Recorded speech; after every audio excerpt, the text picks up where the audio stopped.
नमस्कार, यो हो न्यूज 24 टेलिभिजन बेलुका 8 बजेको न्यूज बुलेटिनमा स्वागत छ।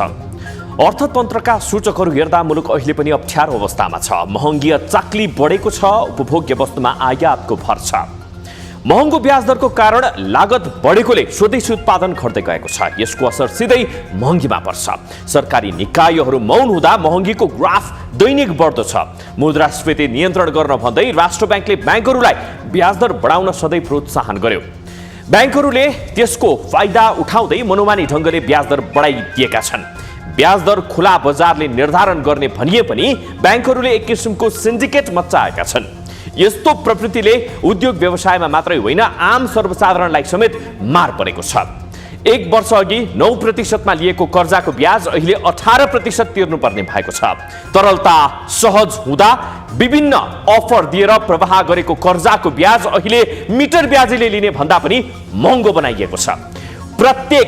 प्रत्येक महिना ब्याज दर बढाउने यो कस्तो कायदा?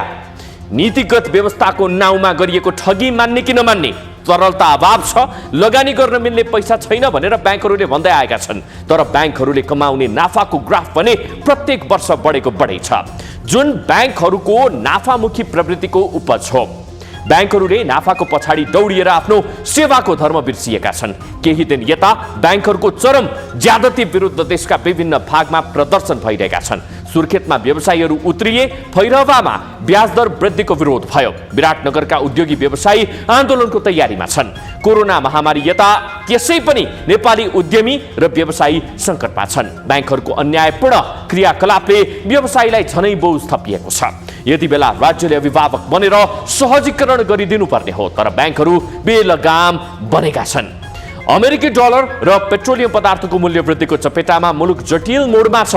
अर्कोतर्फ ब्याङ्कहरूले कर्जाको प्रवाह ब्याज दर बढाई दिँदा उपभोक्ता माझ महँगीको मार झनै थपिने निश्चित छ। यसको जोखिम कम गर्न हस्तक्षेपकारी कदम अपरिहार्य भइसकेको छ। अब न्यूज बुलेटिनका हेडलाइन्स। सत्ता गठबन्धनबाट प्रतिनिधि सभातर्फ उम्मेद्वार बनेका एकीकृत समाजवादीका नेता राजु गुरुङको उम्मेदवारी खारेज। सर्वोच्चद्वारा अन्तरिम आदेश दिन अस्वीकार।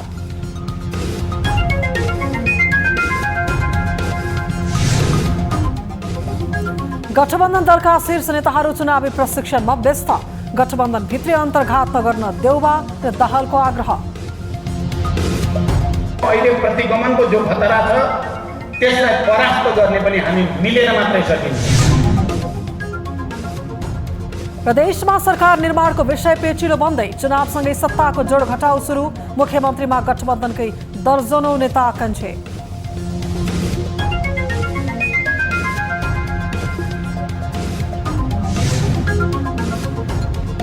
पार्किङ व्यवस्थापनमा काठमाडौँ महानगरका मेयर बालेनको अभियान प्रभावकारीहीन। परिणाम प्राप्त गर्न अझै मेहनत गर्नुपर्ने। व्यवसाय गर्नेहरूले पनि आफ्नै पार्किङ स्थलहरू खोल्न थाल्यो भने उसको व्यवसाय पनि फस्टाउँछ। र पाकिस्तानका पूर्व प्रधानमन्त्री इमरान खान 5 वर्ष चुनाव लड्न नपाउने, सत्तामा रहँदा उपहारका बारेमा गलत जानकारी दिएको भन्दै निर्वाचन आयोगद्वारा अयोग्य घोषित।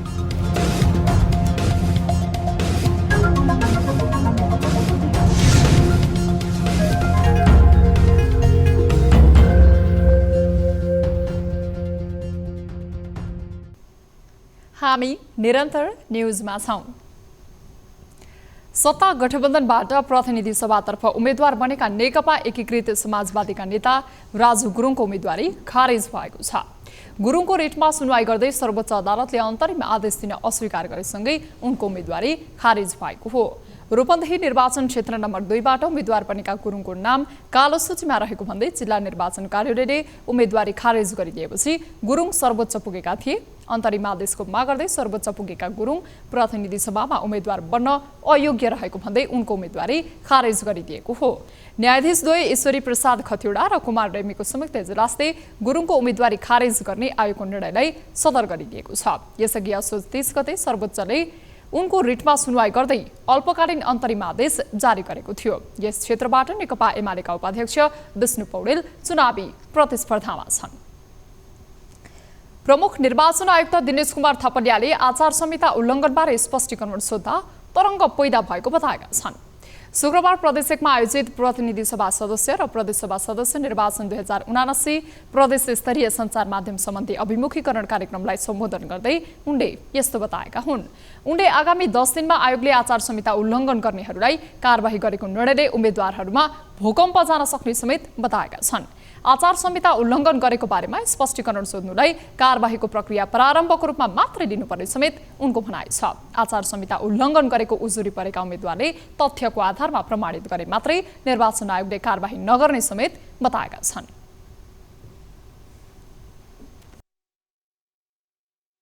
तपाईहरूले नै सिकाएको कुराबाट हामी त्यो यहाँको नलेज मैले आयोगमा पनि पेश गरेको छु।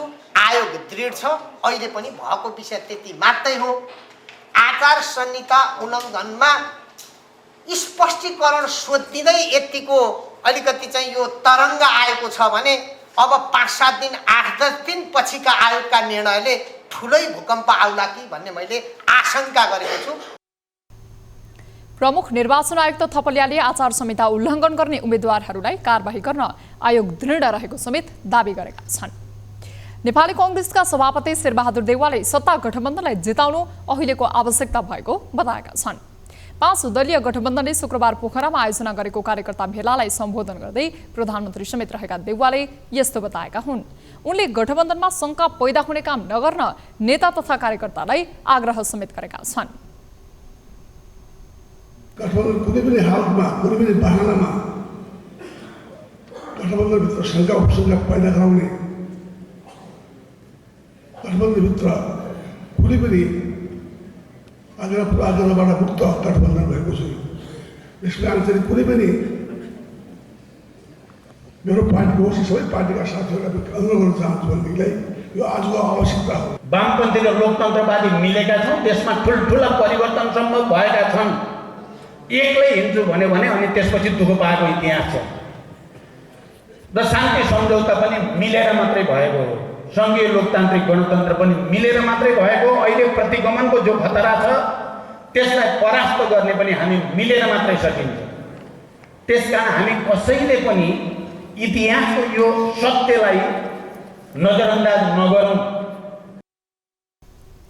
यस्तै सोही कार्यक्रमलाई सम्बोधन गर्दै नेकपा माओवादी केन्द्रका अध्यक्ष पुष्पकमल दाहाल प्रचण्डले समेत मङ्सिर 4 मा हुने चुनावमा आफ्नो पार्टीलाई मात्र भोट हाल्छु भन्ने अडान नलिन सत्ता गठबन्धनका नेता कार्यकर्तालाई आग्रह गरेका छन्। कसैले आफ्नो पार्टीलाई मात्र भोट हाल्छु भन्नु आत्मघाती हुने उनको भनाइ छ। जनताको सुख समृद्धि एजेन्डा बनेन, जनताको पीडा र वेदनामा रमाउने प्रवृत्ति देखा पर्यो हो। त्यसै कारणले गर्दाखेरि हामी एउटा उदात्त भावनाका साथ, लोकतान्त्रिक भावनाका साथ, जनताप्रति जिम्मेवारी बोधको भावनाका साथ हामी अगाडि बढेका छौँ। यसैगरी नेकपा एकीकृत समाजवादीका अध्यक्ष माधव कुमार नेपालले गणतन्त्र र संघीयताको रक्षाका लागि गठबन्धन बनेको जिकिर गरेका छन्।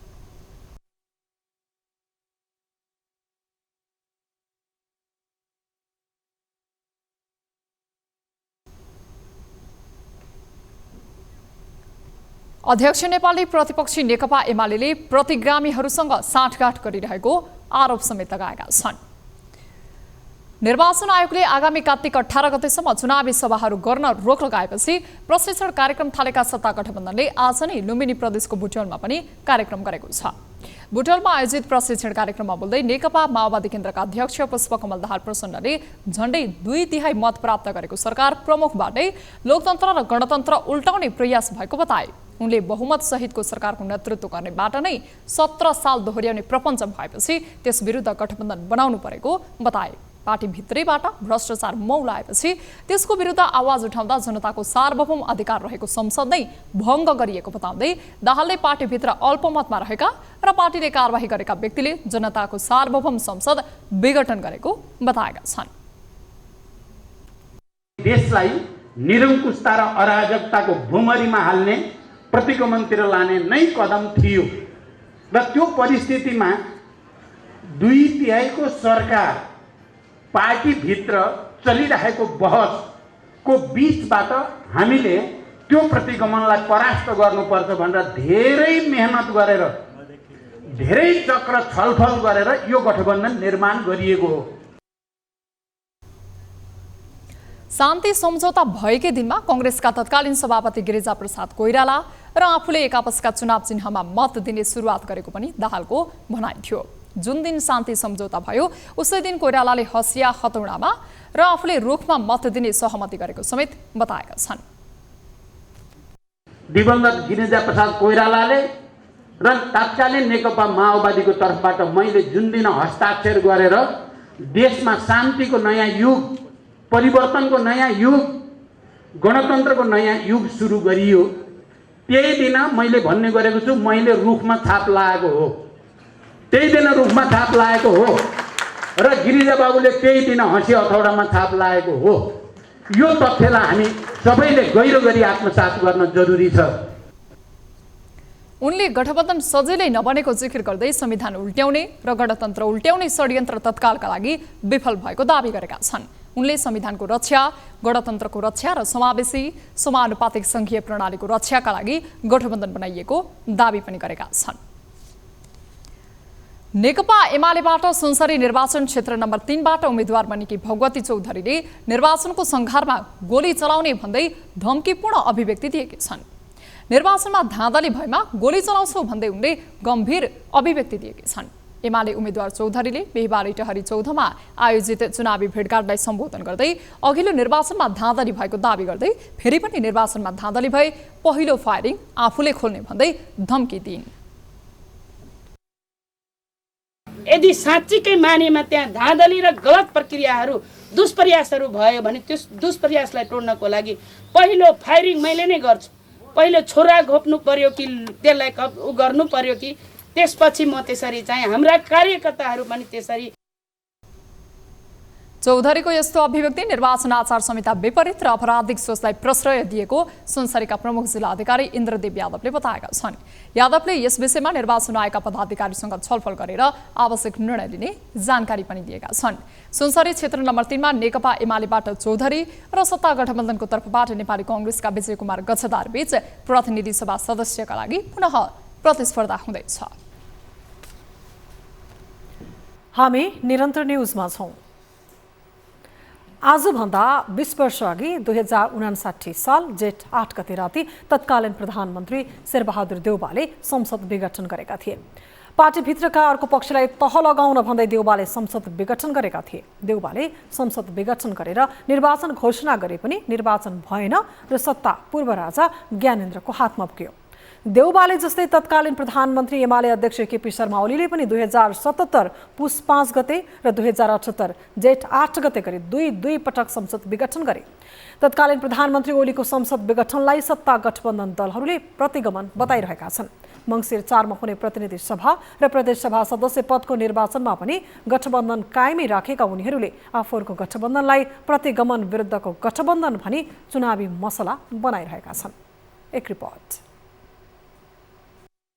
सत्ता गठबन्धन दलहरू केही दिन यता केही न केही रूपमा चुनावी प्रचारात्मक अभियानलाई तीव्रता दिइरहेका छन्। कहिले प्रशिक्षण त कहिले शुभकामना कार्यक्रम भन्दै सत्ता गठबन्धन दलहरूले चुनावी कार्यक्रम अगाडि बढाइरहेका हुन्। निर्वाचन आयोगले कार्तिक 18 गते यता दलहरूलाई चुनावी सभा सम्मेलन गर्न रोक लगाएपछि विभिन्न भेटघाट, प्रशिक्षण तथा शुभकामना कार्यक्रम गरिरहेका सत्ता गठबन्धन दलका नेताहरूले प्रतिगमन विरुद्ध आफू एक भएको भाषणबाजी गरिरहेका छन्। चुनावी अभियानकै क्रममा शुक्रबार बिहान काठमाडौँमा शुभकामना कार्यक्रम गरी सत्ता गठबन्धन दलका शीर्ष नेताहरू पोखरा पुगेका थिए। तर जुनसुकै ठाउँमा पुगे पनि उनीहरूले प्रतिगमन विरुद्ध गठबन्धन बनाएको भन्दै लोकतन्त्रको रक्षा आफूले मात्र गर्ने बताइरहेका छन्। आफ्नो गठबन्धनले जिते मात्र संविधान र लोकतन्त्रको रक्षा हुने तर्क उनीहरूको छ। केही समयदेखि नेपालको राजनीतिमा संविधान, लोकतन्त्र, गणतन्त्रलाई उल्ट्याउने जमर्कोहरू देखा परे। संविधान मिच्ने र देशलाई निरङ्कुशता र अराजकताको भुमरीतिर फेरि धकेल्ने कसरतहरू भए। त्यो प्रवृत्तिका विरुद्ध, त्यो विचारका विरुद्ध लड्नको लागि नै यो गठबन्धन बनेको हो।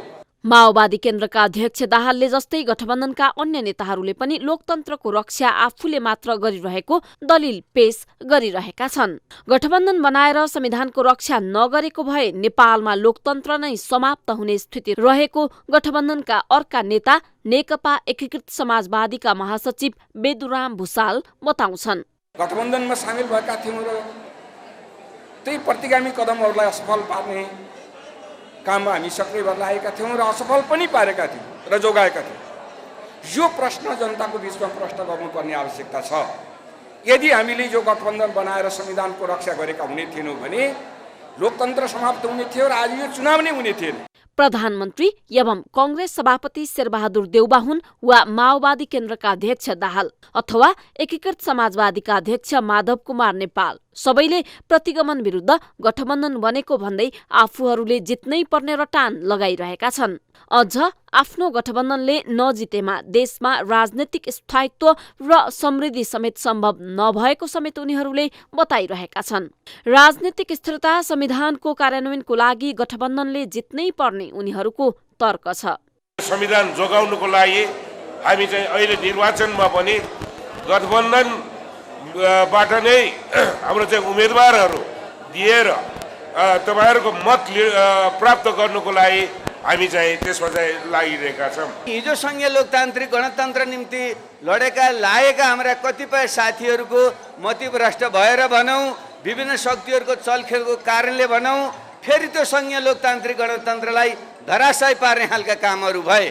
त्यसैलाई यो प्रतिगमन विरोधी सङ्घर्ष भनेर फेरि तपाईँ हामी 46 साल 62-63 सालमा सँगै भएका शक्तिहरू फेरि एकचोटि यो प्रतिगमनलाई रोक्नको निम्ति हामी एक ठाउँमा आयौँ र त्यही क्रममा यो वाम र यो लोकतान्त्रिक गठबन्धन हामीले निर्माण गरेको।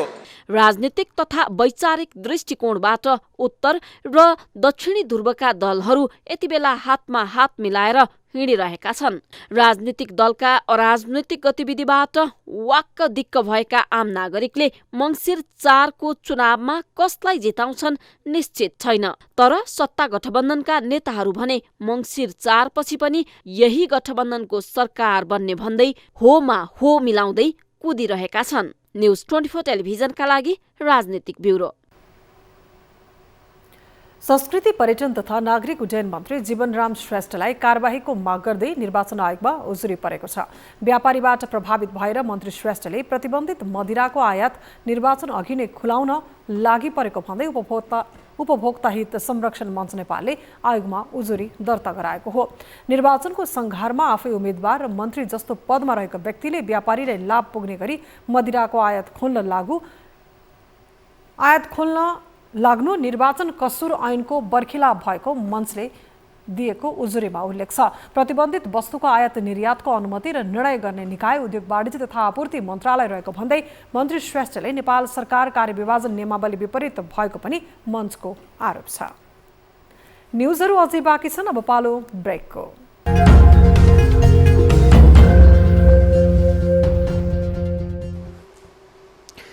हामी निरन्तर न्युजमा छौँ। काठमाडौँ महानगरभित्र पार्किङलाई सुव्यवस्थित बनाउने भन्दै काठमाडौँ महानगरका मेयर बालेन्द्र शाह बालेनले अभियान नै चलाए। डोजर सहित नगर प्रहरीको जत्था बोकेर अन्य प्रयोजनमा ल्याइएका भूमिगत पार्किङ स्थल खाली बनाउन उनले डोजर नै चलाए। तर काठमाडौँ महानगरका सडक छेउछाउमा सवारी पार्किङको हविगत अझै उस्तै छ। एक रिपोर्ट। काठमाडौँ महानगरपालिकाले आफ्नो क्षेत्रमा अस्तव्यस्त रहेको पार्किङलाई व्यवस्थापन गर्न 3 महिनादेखि अनधिकृत संरचना हटाउने र फुटपाथ खाली गर्ने अभियान जारी राखेको छ। यस अभियानको मुख्य लक्ष्य पार्किङ व्यवस्थापन गर्नु नै हो। तर परिणाम अझै मिल्न सकेको छैन। महानगर क्षेत्रमा अझै पनि जथाभावी पार्किङले सडक छेउ भरिएकै देखिन्छ। राज्य र पब्लिकहरू मिलेर उपयुक्त खालको व्यवस्थापन गर्न सकेमा नै एउटा सहरी क्षेत्रमा भएको जो अस्तव्यस्तको व्यवस्थापन हो, पार्किङ व्यवस्थापन हो, त्यसलाई अगाडि बढाउन सकिने हुन्छ। सरकारको मात्रै दायित्व होइन, पब्लिकहरूको पनि दायित्व उत्तिकै रहेको हुन्छ र दुईटा सरकार र पब्लिकहरूको बीचको कोअपरेसनको आधारमा यसलाई अगाडि बढाउन सकियो भने उपयुक्त हुन्छ लाग्छ होला। सडक पेटीमा मान्छे हिँड्नलाई पनि दायाँ बायाँ अलिकति गाह्रो भइरहेछ। अब यो व्यवस्थित तरिकाले यो पार्किङ ठेगाना लगाइदिनु पर्ने हो। जहाँसम्म लाग्छ मेरो विचार। यता फेरि फुटपाथ पसलहरू पनि यता अलिकति रहेछ।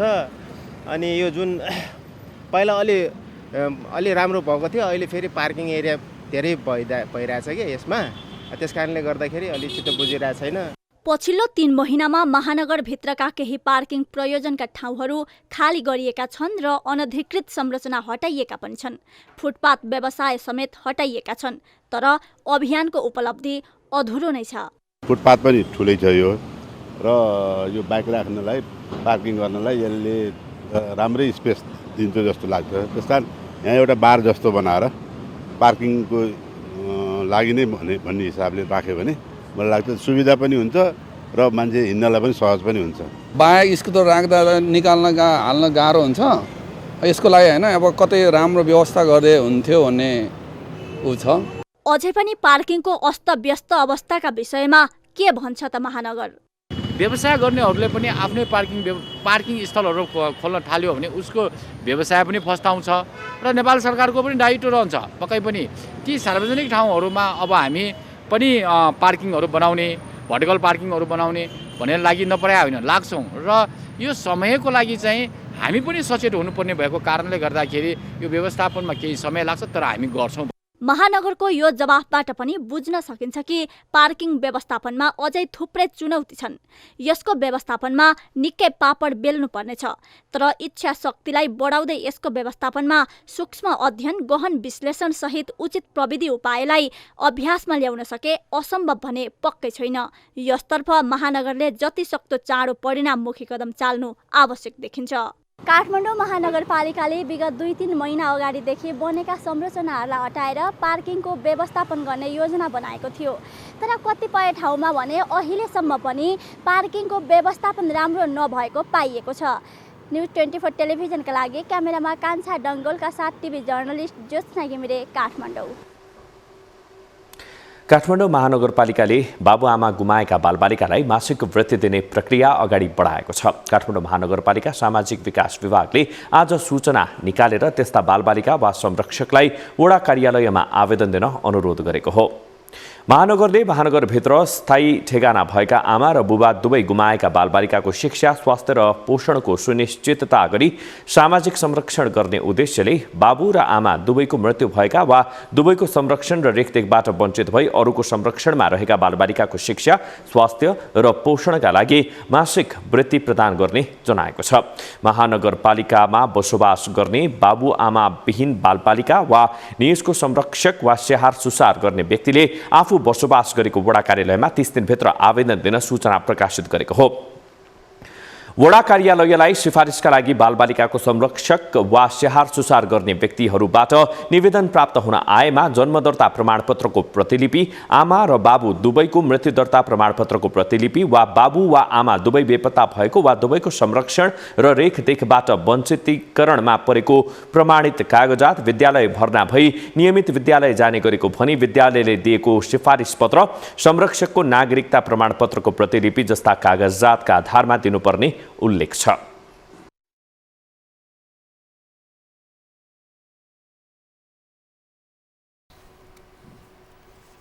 हामी निरन्तर न्युजमा छौं।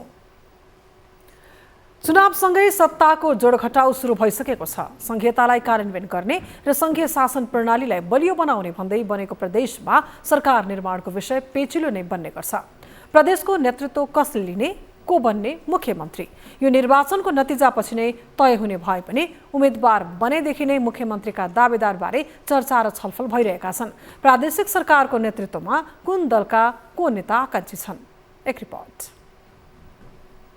दलहरू चुनावको तयारीमा विभिन्न भेला र कार्यक्रम सुरु गर्न थालेका छन्। दिनहुँ चुनाव लक्षित कार्यक्रम र विपक्षीलाई आक्षेप लगाउने क्रम सुरु भइसकेको छ। एजेन्डा र जनताका मुद्दा भन्दा कसरी चुनाव जित्ने, कसले कसलाई भोट हाल्ने भन्ने खिचातानीमै दिन गुजारिरहेका दल र उम्मेद्वारहरू नै प्रदेशको कार्यकारी नेतृत्वमा पुग्ने ध्याउन्नमा रहेका छन्। सुदूरपश्चिम, कर्णाली र लुम्बिनी प्रदेशबाट यी नेताहरू मुख्यमन्त्रीका आकांक्षी छन्। लुम्बिनी प्रदेश सभातर्फ जम्मा सिट 79। लुम्बिनी प्रदेशमा मुख्यमन्त्रीका आकांक्षी। नेपाली कांग्रेसबाट लुम्बिनी प्रदेशमा मुख्यमन्त्रीका आकांक्षी। निर्वाचन क्षेत्र रोल्पा 1 को 2 का उम्मेद्वार अमरसिंह पुन। निर्वाचन क्षेत्र कपिलवस्तु 3 को 2 का उम्मेद्वार वीरेन्द्र कुमार कनौडिया। निर्वाचन क्षेत्र दाङ 3 को 1 बाट उम्मेद्वार दिल्ली चौधरी। निर्वाचन क्षेत्र रूपन्देही 1 को 2 बाट उम्मेद्वार अब्दुल रज्जाक। माओवादी केन्द्रबाट मुख्यमन्त्रीका उम्मेद्वार। निर्वाचन क्षेत्र गुल्मी 1 को 1 बाट सुदर्शन बराल। निर्वाचन क्षेत्र रूपन्देही 2 को 2 बाट वामदेव छेत्री। निर्वाचन क्षेत्र रूपन्देही 5 को 1 बाट विनोद पहाडी। नेकपा एमालेबाट मुख्यमन्त्रीका आकांक्षी। निर्वाचन क्षेत्र रूपन्देही 2 को 1 बाट लीला गिरी। निर्वाचन क्षेत्र रूपन्देही 1 को 1 बाट दधिराम नेउपाने। निर्वाचन क्षेत्र दाङ 3 को 1 बाट घनश्याम पाण्डे। निर्वाचन क्षेत्र रूपन्देही 2 को 2 बाट भोज प्रसाद श्रेष्ठ। निर्वाचन क्षेत्र रूपन्देही 5 को 1 बाट भूमेश्वर ढकाल। कर्णाली प्रदेश सभातर्फ जम्मा सीट संख्या 40। माओवादी केन्द्रबाट मुख्यमन्त्रीका आकांक्षी। निर्वाचन क्षेत्र रुकुम पश्चिम 1 को 2 बाट रामकुमार शर्मा। निर्वाचन क्षेत्र सुर्खेत 2 को 2 बाट बिन्दमान बिष्ट। नेकपा एमालेबाट मुख्यमन्त्रीका आकांक्षी। निर्वाचन क्षेत्र 2 को 1 बाट यमलाल कडेल। निर्वाचन क्षेत्र सल्यान 1 को 1 बाट गुलाबजङ शाह। निर्वाचन क्षेत्र दैलेख 2 को 1 बाट विनोद शाह। नेपाली कांग्रेसबाट मुख्यमन्त्रीका आकांक्षी। निर्वाचन क्षेत्र हुम्ला 1 को 2 बाट जीवन बहादुर शाही। निर्वाचन क्षेत्र जाजरकोट 1 को 2 बाट राजीव विक्रम शाह। निर्वाचन क्षेत्र जुम्ला 1 को 1 बाट ललित जङ शाही। सुदूरपश्चिम प्रदेश सभातर्फ जम्मा सीट 53। नेकपा एमालेबाट सुदूरपश्चिम प्रदेशमा मुख्यमन्त्रीका आकांक्षी। निर्वाचन क्षेत्र 2 को 2 बाट चक्र मल्ल। डडेलधुरा 1 को 1 बाट पाठन सिंह बोहरा। नेकपा माओवादी केन्द्रबाट सुदूरपश्चिम प्रदेशमा मुख्यमन्त्रीका आकांक्षी। डडेलधुरा प्रदेश 2 बाट खगराज भट्ट। सुदूरपश्चिम प्रदेशमा नेपाली कांग्रेसबाट मुख्यमन्त्रीका आकांक्षी। निर्वाचन क्षेत्र कैलाली 1 को 2 बाट रणबहादुर रावल।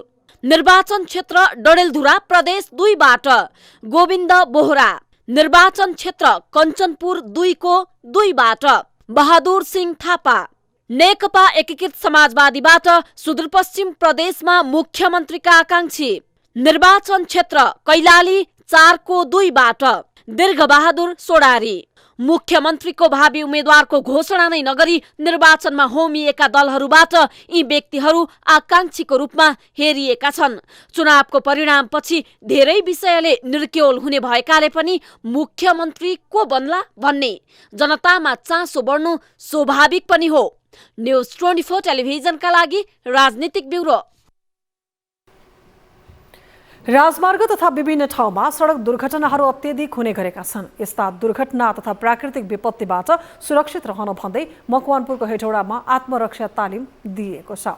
योगदान राष्ट्रको लागि संस्थाले मकवानपुरको हेटौडामा आयोजना गरेको तालिममा सडक दुर्घटना, सर्पदंश, बाढी पहिरो जस्ता विपदको समयमा कसरी प्राथमिक उपचार गरिने भन्ने विषयबारे शिक्षा प्रदान गरिएको छ। 60 जना प्रशिक्षार्थीले विभिन्न रोगमा, दुर्घटनामा, सर्पको टोकाइ, पानीमा डुबेको घटनाहरूमा, रोड एक्सिडेन्टहरूमा, विष सेवनहरूमा, यस्ता चिजहरूमा चाहिँ हामीले कसरी बिरामीलाई चाहिँ सहज तरिकाले हस्पिटल लिएर जाने त्यो विषयमा चाहिँ तालिम दियौँ। र योगदान राष्ट्रको लागि 2076बाट सुरु भएको यस कार्यक्रमलाई राष्ट्रव्यापी रूपमा अहिले हामीले सञ्चालनमा ल्याएका छौँ। योगदान राष्ट्रका लागि तालिमको समापन सत्रलाई सम्बोधन गर्दै मकवानपुरका प्रमुख जिल्ला अधिकारी राजेन्द्र देव पाण्डेले आत्मरक्षा जस्ता तालिमले मुलुकलाई ठूलो दुर्घटना हुनबाट जोगाउने हुँदा यसबारे थप शिक्षा प्रदान गर्नुपर्ने बताए। थाहा नहुँदा पनि हाम्रा कति दाजुभाइ दिदीबहिनी आमा बुवाहरूको ज्यान अकालमै मृत्यु भइरहेको छ। तर यो अभियानले यसलाई फोकस गरेर र यस जुन हामीले चाहिँ तालिमहरू दिएका छौँ त्यसलाई व्यवहारमा लागू गर्न सक्यो भने केही प्रतिशत हाम्रा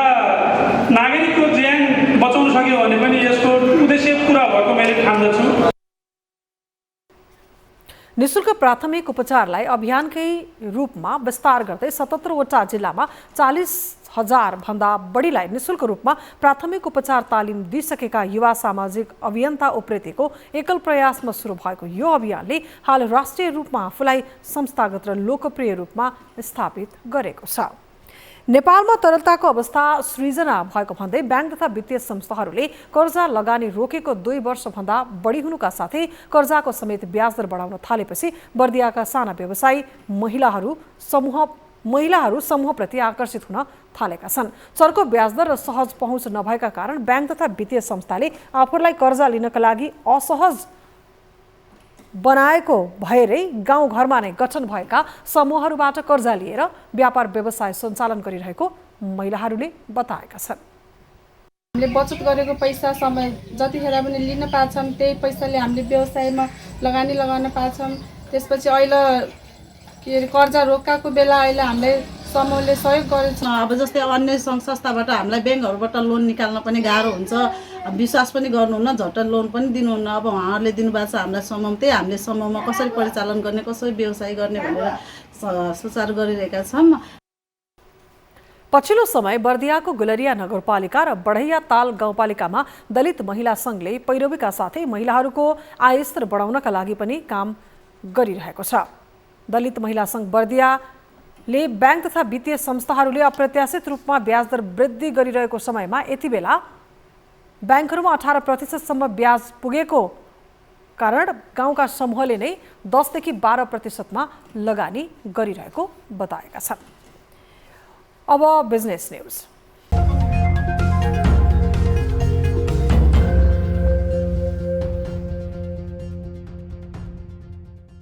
कर्जाको औसत ब्याज दर 12% नागेको छ। नेपाल राष्ट्र बैंकका अनुसार 2079 भदौमा कर्जाको भारित औसत ब्याज दर 12.06% पुगेको छ।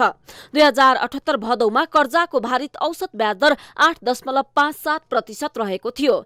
एक वर्षको अवधिमा कर्जाको भारित औसत ब्याज दर करिब 3.5% बिन्दुले बढेको हो। 2075 असारमा 12.47% सम्म पुगेको कर्जाको भारित औसत ब्याज दर कोभिड-19 अगाडि फागुन 2076 मा 11.80% मा झरेको थियो। कोभिडसँगै कर्जाको माग घटेर बैंकहरूले अधिक तरलता हुँदा 2078 असार मसान्तमा कर्जाको भारित औसत ब्याज दर 8.43% सम्म झरेको थियो। तर गत आर्थिक वर्षको दोस्रो त्रैमासबाट बैंकिङ प्रणालीमा अभावसँगै बढ्दै गएको ब्याज दरले पुनः 12% भन्दा माथि पुगेको छ।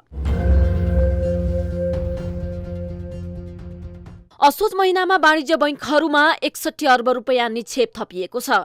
नेपाल बैंकर्स एसोसिएसनले सार्वजनिक गरेको तथ्याङ्क अनुसार भदौ मसान्तसम्म 44 खर्ब 86 अर्ब रुपैयाँ निक्षेप सङ्कलन भएकोमा असोज मसान्तसम्म आउँदा 45 खर्ब 47 अर्ब पुगेको छ। साउनको तुलनामा भदौ महिनामा यस्तो निक्षेप 53 अर्ब थपिएको थियो। असोज अन्तिम निक्षेपकर्तालाई ब्याज थपिँदा समग्र निक्षेपमा सुधार देखिएको हो। असोजको अन्तिम 3 दिनमा मात्र 28 अर्ब रुपैयाँ निक्षेप थपिएको छ। कर्जातर्फ भने असोज महिनामा 30 अर्ब थप भएको छ। वाणिज्य बैंकहरूले भदौ मसान्तसम्म कुल 41 खर्ब 90 अर्ब रुपैयाँ कर्जा प्रवाह गरेकोमा असोज मसान्तसम्म 42 खर्ब 20 अर्ब कायम भएको छ।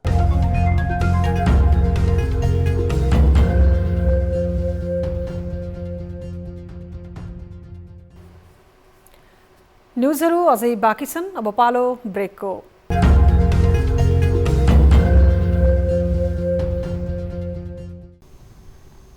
हामी निरन्तर न्युजमा छौं। अब स्पोर्ट्स न्युज।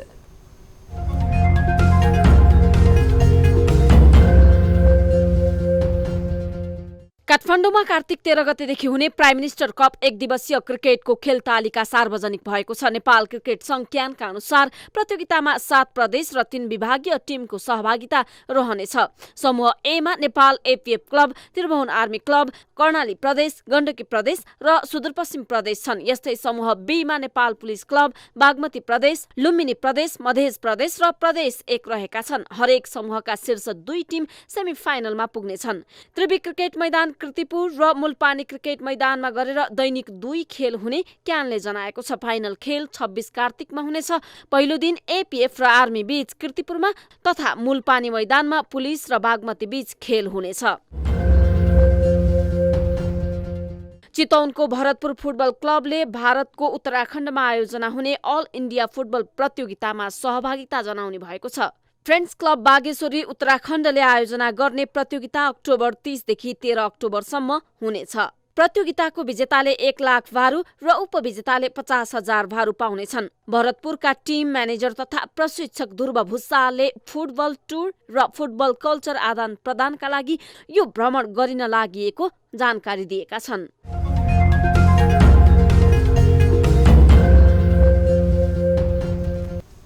अब वेदर अपडेट।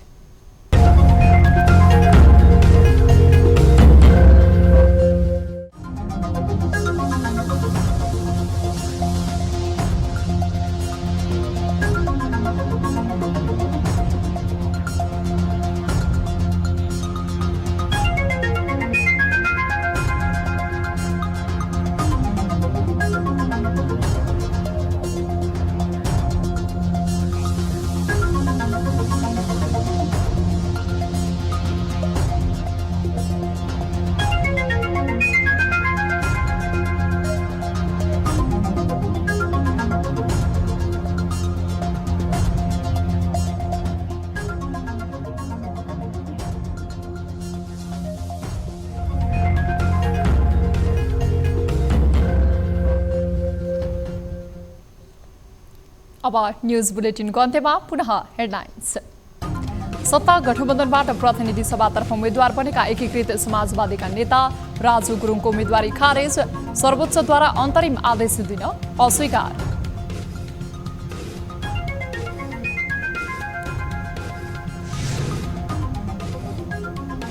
गठबन्धन दलका शीर्ष नेताहरू चुनावी प्रशिक्षणमा व्यस्त। गठबन्धनभित्रै अन्तर्घात नगर्न देउवा र दाहालको आग्रह। अहिले प्रतिगमनको जो खतरा छ त्यसलाई परास्त गर्ने पनि हामी मिलेर मात्रै सकिन्छ। प्रदेशमा सरकार निर्माणको विषय पेचिलो बन्दै चुनावसँगै सत्ताको जोडघटाउ सुरु। मुख्यमन्त्रीमा गठबन्धनकै दर्जनौं नेता आकांक्षी।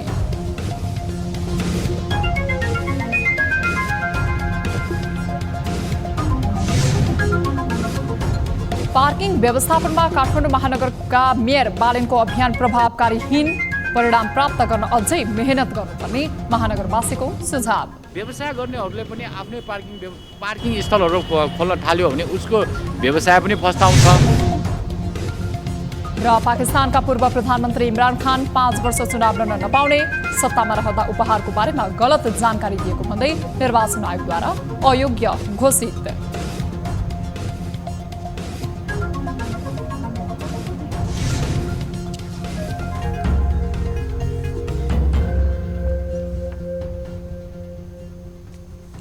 बेलुका 8 बजेको न्युज बुलेटिन अहिलेलाई यति नै। जाँदा जाँदै ताली र गालीका लागि हामीले सोधेको प्रश्न।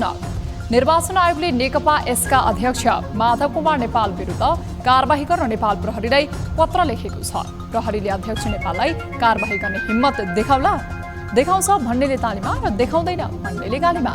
हाम्रो पात्रको एप्लिकेसनमा गई भोट गर्न सक्नुहुनेछ।